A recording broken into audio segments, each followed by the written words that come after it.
league of his own, particularly at his age. In the first 4 seasons, 4 quarterbacks have been in multiple Super Bowls. Kurt Warner, Russell Wilson, Tom Brady, Patrick Mahomes. Well, Russ is out the conversation because Russ was not the guy that led his team to the Super Bowl. He was just a part of that. So, of course, we're going to compare the two in Mahomes and in Brady. And more than anything, for Mahomes, it's a compliment. You're being compared to the greatest of all time. Man, say it, like you said, right on time. I love a comparison. It ain't the thief of joy. I know that's the saying we always run with, but it ain't stealing nothing from me.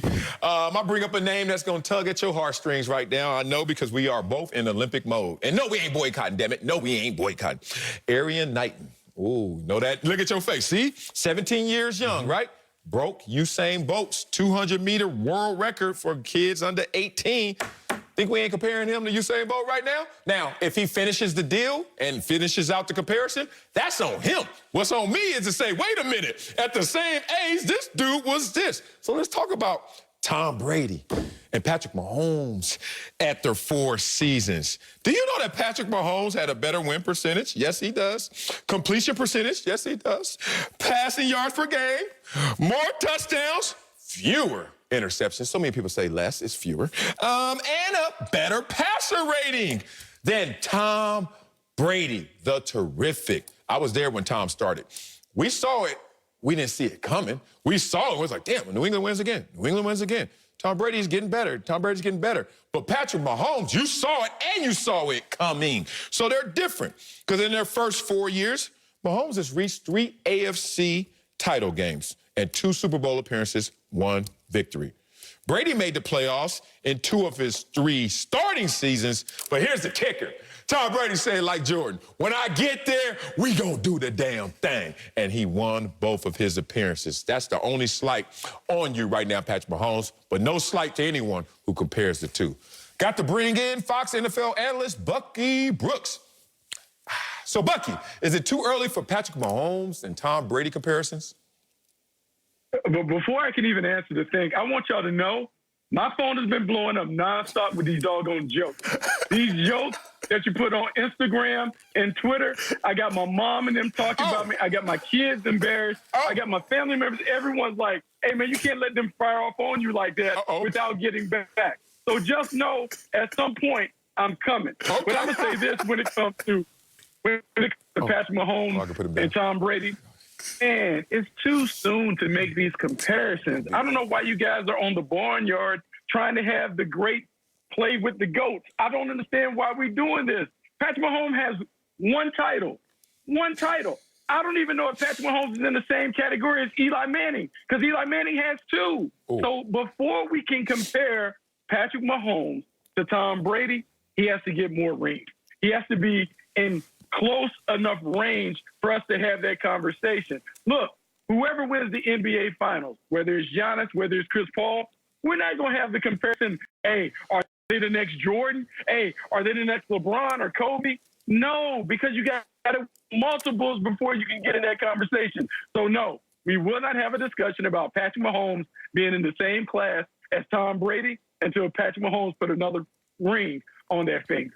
But, Bucky, here's what you got to consider, man. We're comparing greats of a generation. Tom Brady, in all honesty, is really the last generation. Although he's still playing in this generation, he's just surpassed everybody. But I look at Tom Brady of the last generation of great quarterbacks, the early 2000s, even into the 2010s. Patrick Mahomes is the greatest quarterback of this generation. Statistically speaking, Aaron Rodgers, he only went to 1 Super Bowl. Drew Brees, he only went to 1 Super Bowl. Russell Wilson, he went to 2 Super Bowls, but he was carried to 1. So those are the quarterbacks of this generation. You could throw in Peyton Manning as well, depending on what generation you see him as. But Patrick Mahomes has already matched or eclipsed Peyton Manning in Indianapolis, going to 2 Super Bowls and winning 1. So we're really trying to compare last generation's greatest to this generation's greatest. Like we compare Jordan, last generation's greatest, to LeBron, this generation's greatest. I'm with you, Bucky, in that Patrick Mahomes hasn't nearly accomplished what Tom Brady has accomplished. However, he's still the generation's greatest, or at least in the argument to being the generation's greatest. So it's really just a comparison of generations. We were comparing LeBron to Jordan before LeBron ever got to his 3rd or his 4th ring. So now that he's gotten to his 4th, we just waiting, is he going to get to 6? But the comparison's got to exist, because otherwise we wait till it's dead and gone, and now we try to bring it up. Yeah, we got to just wait till he's dead and gone. I mean, we're trying to compare Patrick Mahomes to a guy who has played 20 years in the league. I mean, 2 decades. It's unheard of to have someone play that long. And yes, along the way, Tom Brady has picked up 7 Super Bowl titles, may pick up another 8. I mean, to think that we're going to put Patrick Mahomes in that same discussion, to me, is kind of crazy. Can we at least have the discussion with Patrick Mahomes, Aaron Rodgers, which one is the best? I mean, Aaron Rodgers is the reigning MVP. Patrick Mahomes won it a couple years ago. Can we talk about which one of those guys is the best? Because, look, Tom Brady's on a completely another level, a different stratosphere than those other guys. I think Patrick Mahomes has to knock off some of these other contenders before he can get to the throne and even talk about kissing the ring when it comes to Tom Brady. Oh, come on, Bucky. We ain't talking in totality, man. You talking all crazy over there in the Hawaiian streets where you are on vacation right now. Come on, man. Don't forget your track background. Don't forget about these L.A. Jets. Every time we go out there on a Saturday and Sunday and the weekend and watch little 8-year-olds with their ashy butts run around in circles, and we always say, oh, that little kid right there remind me of Obi Moore. Oh, that kid right there, man, he could be something special if he stick with it. We comparing these kids right now over nachos, and we out there watching the Jets. Now we can't do it at the professional level? Boy, stop. I compare my kids all day. My son can destroy the monkey bars. Compared to all other 5-year-olds, he can hit the whole length. My 2-year-old could do about a third of it, and nobody else can do it. So I'm sitting there comparing like, oh, I got me a little something here. Nothing wrong with it. Just a little. To bring home a wow, I got to bring on a full screen and tell me if this ain't a wow. Go, Chris Paul. He made for this, bruh. Look at these points responsible for per game in the NBA Finals in the last 2 decades. This is actually Acho's favorite stat. He always talks about this, what the hockey assist and how you're just contributing to the entire complexity of the game. Well, look at Chris Paul in his first finals ever. Wow. Jimmy Butler right there, Kevin Durant right there, Steph Curry on the shot, boy, Kobe Bryant, rest in peace, and LeBron James got that 1, 2, 3, 4, 5 times on that thing. Wow, wow, wow, wow, wow. So all that in totality, man, don't be bored with success. Don't be mad that they just getting the ball back over, but they get it over. We're in a place where you can't return fire. That's on the Bucks, but right now, feels like the Suns figured them out. Sal, if we were seeing fire being fought with fire, then maybe I would be impressed by the Suns. But the Suns are out there shooting fire, and the Bucks have no response. Drew Holiday, 7 for 21. Chris Middleton, 5 for 16. But more importantly, Sal, when I think about your Clippers, they put up a fight.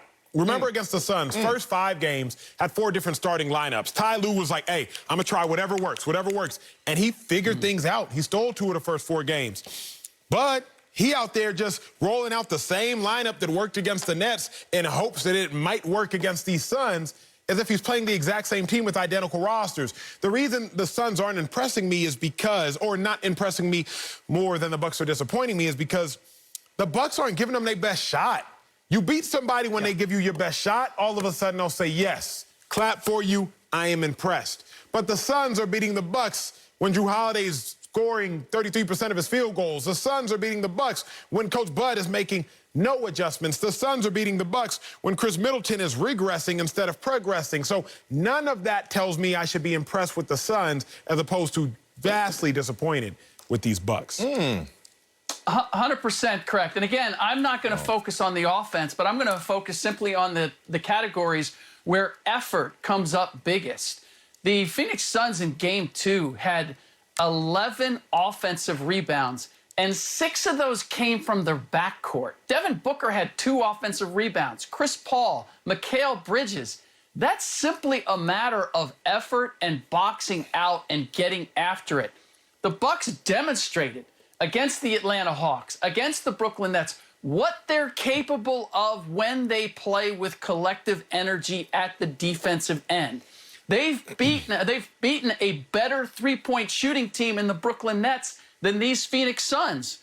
So I know that it's within their capability to do more than they're doing.